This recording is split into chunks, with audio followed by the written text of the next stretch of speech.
Hey there, Tom Interval here, a magician and magic teacher in San Diego, California. Welcome to another Interval of Magic.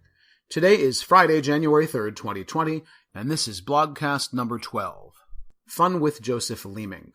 First, I would like to wish you and your family a super happy New Year.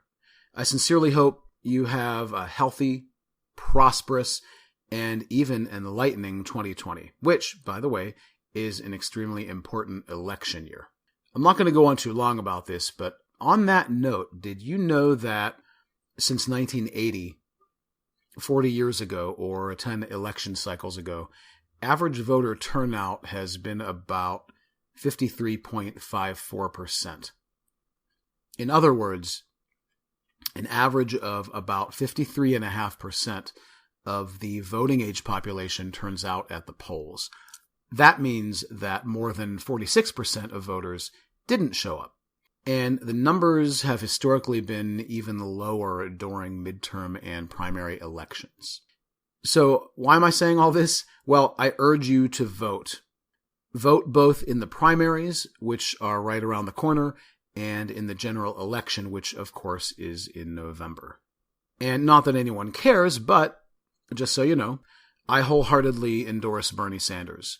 Not only is he the most consistent and honest candidate running, but implementing his policies would literally save tens of thousands of lives each year, including more than 30,000 people who die each year because they can't afford health care.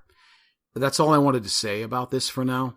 I plan on making a separate short video about why I support Bernie, and I'll probably publish it on my personal YouTube channel if you're interested in watching it. In the meantime, please verify that you are registered to vote and that you're actually able to vote in the primaries. Because depending on how you are registered to vote, you might not be able to do that in some states. Super important. And if you also support Bernie, you can find out if you're eligible to vote in the caucus or primary in your state by going to voteforbernie.org. We have to make 2020 a historic year, or should I say a historically good year, and that's within our power to do that. So, back to the blogcast. This one includes 2 2018 blog entries I wrote about magician and author Joseph Leeming, Leeming. He died in 1968, but depending on your age, you might have seen his books in your local library. I did as a child when attending St. Alphonsus School in Wexford, Pennsylvania. The library there had Leeming's Fun with Magic, one of the first magic books I ever read. So I have a special nostalgic place in my heart for his work, and maybe you do too. Not a lot is known about Leeming, but when I have more time, I plan on researching his life and his career in much greater detail. In the meantime, I hope you enjoy the few things I did dig up a couple years ago. The first blog I'm about to read was published on April 3rd, 2018. The second on June 15th, 2018. Fun with Joseph Leeming by Tom Interval. One of the most mind-boggling tricks that magic author Joseph Leeming has ever done is render himself invisible for the past 91 years. Sure, his books have been pretty conspicuous, infiltrating virtually every library from Pittsburgh, Pennsylvania to Pittsburgh, California. And he wrote a lot of books during his lifetime, 58 to be exact, and 10 of those were all about magic, including one of the first magic books I ever read, Fun with Magic. But somehow Leeming still managed to keep his private life, well, private, which is kind of ironic considering he spent some of his career as a public affairs officer.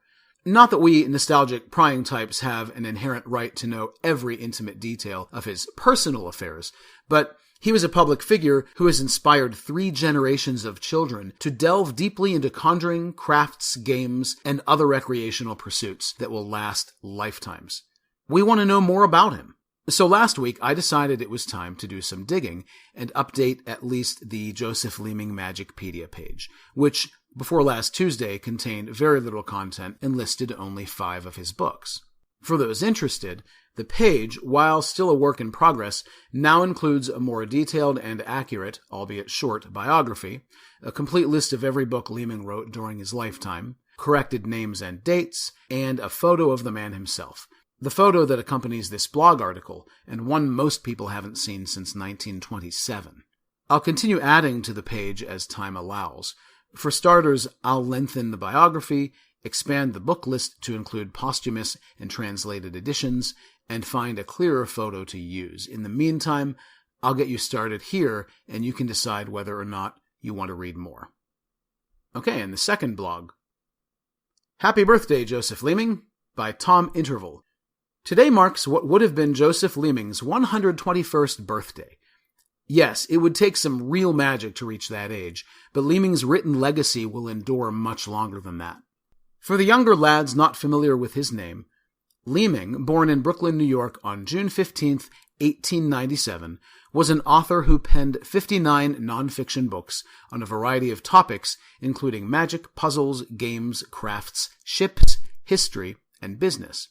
He wrote most of those books for children and devoted 10 of them to magic. Conjuring enthusiasts worldwide fondly remember checking out from the library such works as Fun with Magic, The Real Book About Magic, and Tricks and Stunts with Playing Cards. When Leeming wasn't writing, he worked as a news editor, writer, and public affairs officer for the United States Department of State and served as an information officer at the Department of the United States Information Agency. He retired in 1960 and died on September 26, 1968 in Folkestone, England, in Spade House, where English writer H.G. Wells lived about 60 years earlier. Since Leeming's death, thousands of magic books have been written. While many of them have replaced his volumes, which once dominated the shelves of school and public libraries, few have the same charm as Leeming's, thanks in part to the spirited illustrations of Jesse Robinson. Sadly, even if Leeming's books were still prevalent in libraries, children are less likely to stumble upon them since they don't frequent those libraries as often, all the more reason to preserve Leeming's memory. In the months ahead, as time allows, I'll research Leeming in more detail and possibly publish a longer article about him, because he's a man most magicians know virtually nothing about. In fact, to my knowledge, besides the 1927 newspaper image of him I posted on Magicpedia a couple of months ago, no photo of him exists in any reference materials, at least the ones I have access to. Fortunately, Nancy Leeming, Joseph's daughter-in-law, was kind enough to provide me with the picture that accompanies this article. Happy birthday, Joseph, and thank you for helping to nourish my interest in magic, just as you did for 3 generations of aspiring magicians. Thanks for watching and or listening to this interval of magic. If you enjoyed it and want to see more like it, along with a variety of other great magic-related content, please help support my work in one of 2 ways. Follow and endorse me on rockfin.com/intervalmagic or become a Patreon patron at patreon.com/tominterval. Also, please like and share this, subscribe to my Interval Magic YouTube channel, and follow me on Instagram, Facebook, and Twitter at Interval Magic. Until then, may your intervals be happy, peaceful, and magical.